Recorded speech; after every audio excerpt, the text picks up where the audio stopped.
Good evening and welcome to a very special recorded performance of and piano coming to you remotely over the internet from our charming home in the Civic in Slathwaite, Huddersfield. This would be normally the time that we hold our concerts in September. We normally do a vocal and an instrumental, and we try and bring music into the community and get people, encourage people to be as passionate about music as the musicians are, as we champion local musicians from across the area. And the format is always very relaxed. There's a bar, and we invite people to have a drink, and we explain the music as we go along. But unfortunately, these are very unusual times, and we're not able to have an audience, but we're delighted that we've been able to put together a short programme of music to reflect on the events that have happened over 2020, and express some of the emotions and the feelings that we've had that sorts of words can't, so to speak. So for the first event, we're marking what would have been our instrumental evening, and I'm delighted that we've been able to bring together Tom Reed on the violin and Virr on the cello. Polly is from Manchester, Tom is from Leeds, I'm from Huddersfield, so we've just sort of connected the M62 together, and it's been absolutely fantastic to finally come together and collaborate as a piano trio. And we're just going to bring 4 pieces to you today. We've sort of collaborated between ourselves to think of pieces that describe what has happened over the year. And we're not going to be very explicit in explaining what those pieces suggest to us. We'd like you to sort of think and feel what they're describing yourself. And normally I would be introducing the pieces as we go along, but I'm relieved that that job is being shared this evening by Tom and Polly, who are going to introduce some of the pieces for you and give you a little bit of background and explain a few ideas in them to start. So, Polly, would you like to introduce the first piece, please? I would. Okay, so the first piece we're going to play this evening is called Bibo no Aozora, and it was written by the Japanese composer and jazz pianist Ryuichi Sakamoto. And Sakamoto composed a lot of his work for film and TV, and this particular piece that we're playing this evening can actually be heard on the soundtrack to the feature film Bibo. Sakamoto is an incredibly versatile musician, and as such he's worked across many different musical genres, and he says of his compositional style that it often begins with improvisation. And this evening in this work you will hear a lovely sort of constant flowing accompaniment from us strings, and whilst Chris has a more melodic line over the top. And for this, Chris will largely be improvising his part this evening. So I think that is really the beautiful thing about this piece, is that every time we will play it, it will sound slightly different. So we hope you will enjoy our version this evening.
The next piece in our programme this evening is the finale from Dmitri Shostakovich's second piano trio. Shostakovich was a man who lived almost his entire life under Soviet rule, which was a particularly harsh environment for creatives and for a pioneering and forward-thinking artist such as himself. This piece was completed in 1944, just as the realities of the Second World War and the Holocaust were finding their way into the consciousness of the Soviet people. This affected Shostakovich deeply, and perhaps this is because he himself had always felt persecuted by his own regime, who sort of stifled his creativity and gave him great difficulty if he was to deviate from what was expected. And he definitely felt a level of solidarity with Russian Jews who had suffered from anti-Semitism for a long time before the Second World War. Also due to close friendships that he had with Jewish musicians such as the violinist David Oistrakh, one student of his Benjamin Fleischmann, and the composer Mieczysław Weinberg. But also purely on a human level, he was a very thoughtful man and something of a pacifist, and he clearly felt a great deal of pain at what had taken place across Europe at this devastating time. As a result, we find Jewish musical references in much of Shostakovich's work. I just want to highlight one of these klezmer-like motifs that we hear in this piece, if Chris would just play this for us now.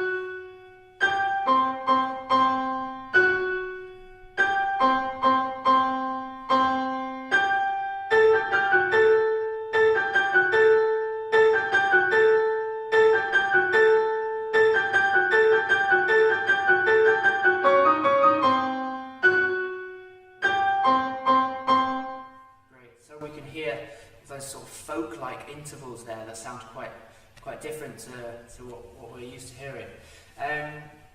He also likes to use a sort of military march feel, which we'll hear at the very opening of this piece. And again, this is something he falls on quite a lot in his music. The impression that you get from this, even when it's played softly and in one of the major keys, it still sounds dangerous, like there's a looming threat hanging in the air. And he likes to use lots of repetition, and not just repeats of 2 and 4, like we're used to in much of our music. We have 2 feet and 2 hands, so that's what feels natural. But we hear repeats of 5 and 7, these unusual numbers, which results in quite an unsettled and frustrated feel. You'll also see the composer make quite unusual demands of each instrument. For instance, he asks the string players sometimes to play very high whistling sounds called harmonics.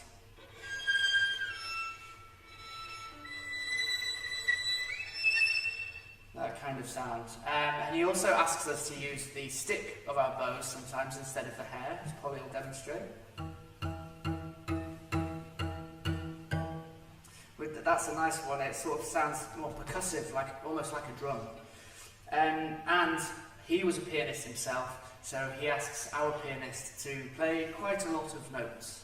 That's always the case. Always the case. Too many notes. So, it must be said that this is a very serious and quite a dark piece of music, quite frantic at times. It reminds me of a kind of delirious fever dream. But I do believe it's an incredible example of the enduring spirit of creativity in the face of trauma and oppression, and how we can use our art in defiance at times of difficulty.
Wow, that piece is quite a journey, and it's pretty intense to go straight into the fourth movement. But the whole trio is pretty full on, with lots of demands for all of the performers.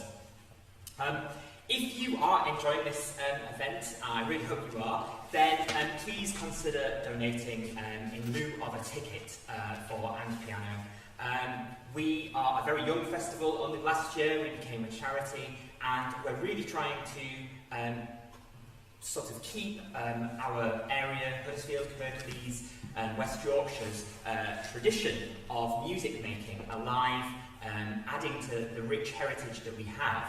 At the moment, all the venues are pretty quiet. The town hall is probably the quietest it's been in such a long time. So we are delighted that we're able to sort of put together these short events.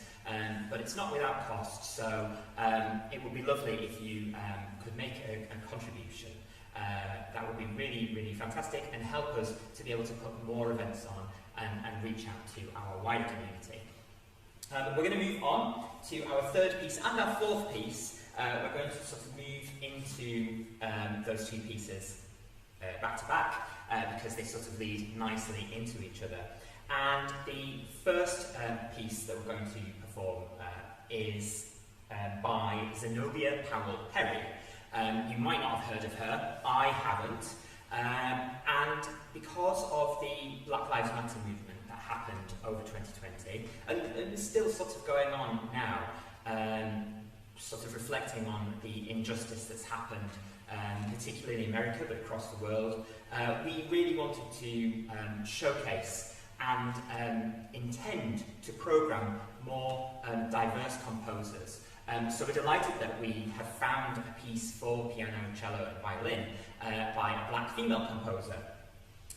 Zenobia was born in Oklahoma, and she was quite a prolific and well-respected professor of composition, and a prolific composer herself. She studied with lots of prominent composers, prominent African-American composers, and even studied with Darius Milhaud, who was quite a noted French 20th century composer, connected to Poulenc and Satie, so sort of that sort of modern late French Impressionist style.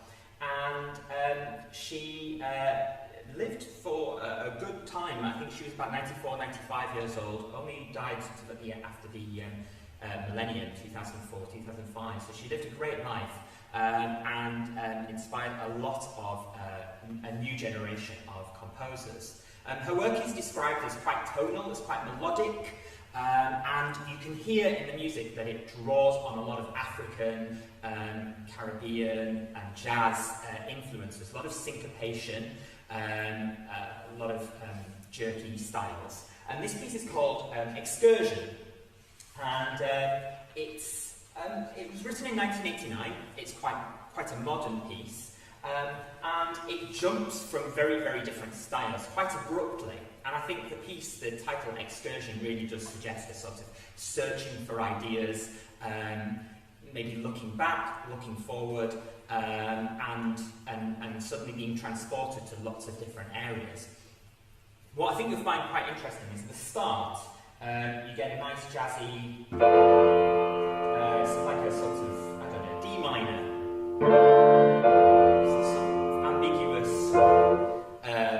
Jazzy seventh chord, and the material that you hear at the beginning, after sort of going through different journeys and different sounds, it comes back at the end. You'll notice the same sorts of themes that the violin and the cello and the piano have, but in a slightly different form. That same chord that you heard at the beginning is in a very different form, and it uses at the end what's known as a whole tone scale. So there we go. Scales are normally made of tones and semitones. So tone, tone, semitone, tone, tone, tone, semitone. But a whole tone is just whole tones. That's what it does. That's what it does on the tin. Okay, and it creates this really dreamy sound that was often used by French Impressionist composers a lot to create a very dreamy atmosphere. So it almost feels like at the start there's a little bit of wrestling, a bit of wrangling with ideas, and then it turns a little bit more dreamy. And so watch out for how that changes the sound using a slightly different scale.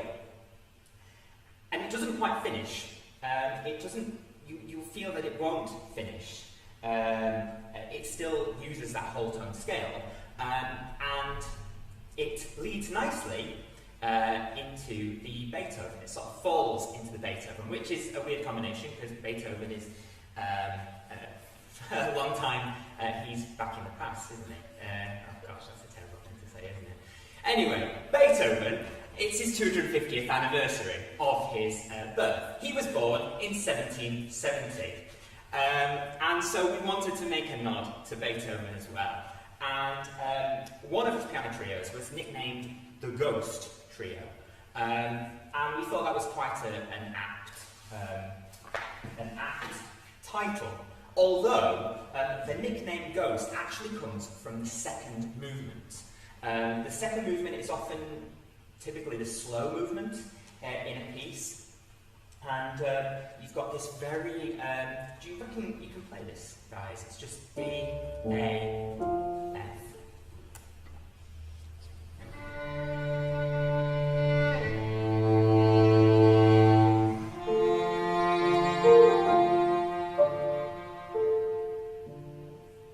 So it's just very, very thin texture. The violin and the cello are together.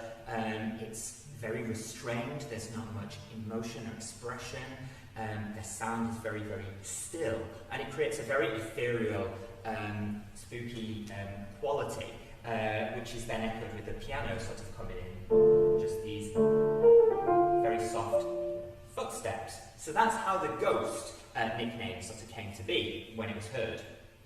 We're not doing the second movement now, we're doing the third movement. Everything has been quite heavy up to this point, and we wanted to finish with something that was a lot more optimistic and joyous. And Beethoven struggled with he was a very stormy person, and he struggled with a loss of hearing over the course of his life. This piece was written sort of around the middle period of his life, and it shows, you know, sort of him having fun. And it starts quite jolly, quite fast. It stops abruptly. It doesn't finish with a full stop. It just hesitates. And then it goes on. Doesn't finish again. And it keeps having these stops and starts. And then it eventually gets into it with lots of demanding quick passage work for all of us together. But it really does feel like a sort of about to make a jump for something, about to have a go at something, and then suddenly being halted in your tracks and stopping a little bit. And it's a really fun piece to play. So we're going to start with the Zenobia Powell Perry, and then finish with Beethoven's third movement of his piano trio, Ghost.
weird not having an audience to be able to applaud at the end. But it's really nice to have a venue and a space that's big enough to be able to let the sound ring out, and it's been an absolute joy to finally be able to collaborate together. I think this is possibly the first, if not one of the few first opportunities that we have had, I think all of us, to actually make some music and perform together for an audience, albeit remotely. This is what the festival hopes to be all about giving local musicians the chance to perform and to share their skill and all the hard work and effort that they've put in over the years, through music college, through experience and various other jobs, to be able to share that with you and let you into some of the skill and demands, but also the joy that we get from performing to people.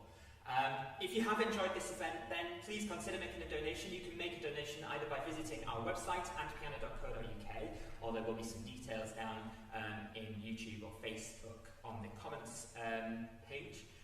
Or you can text, which is quite convenient. You can text the words, and piano, spelled out A-N-D, piano, to 785. If you text and piano 10, you donate £10. If you text and piano 5, you can make any donation up to £20. And that really goes a fantastic way to help support us bringing some performances. And we have some great plans for some outreach programs around the area to bring music and to sort of introduce people to classical music, jazz, various different styles. We've covered a load of different genres this evening, and I hope you found it as exciting as it has been for us to perform. Please join us for our next live stream, which is with Neil Balfour, the bass baritone. You'll be able to find that on our YouTube channel or our Facebook page again. And thank you ever so much for tuning in and watching. I want to give a massive thank you to Tom Breed on the violin and to Virr on the cello. Thank you so much for being part of this event. And I'd also like to thank Greenhead College and James Reevell for his support, setting up the sound. We've done this on an incredibly tight budget, but it's so nice to have all of their support helping us and sort of bringing a certain quality of sound, which has been great. Thank you to all the trustees as well for their help and all our volunteers. So, I hope you have a really good rest of the evening. Thank you ever so much for tuning in, and take care.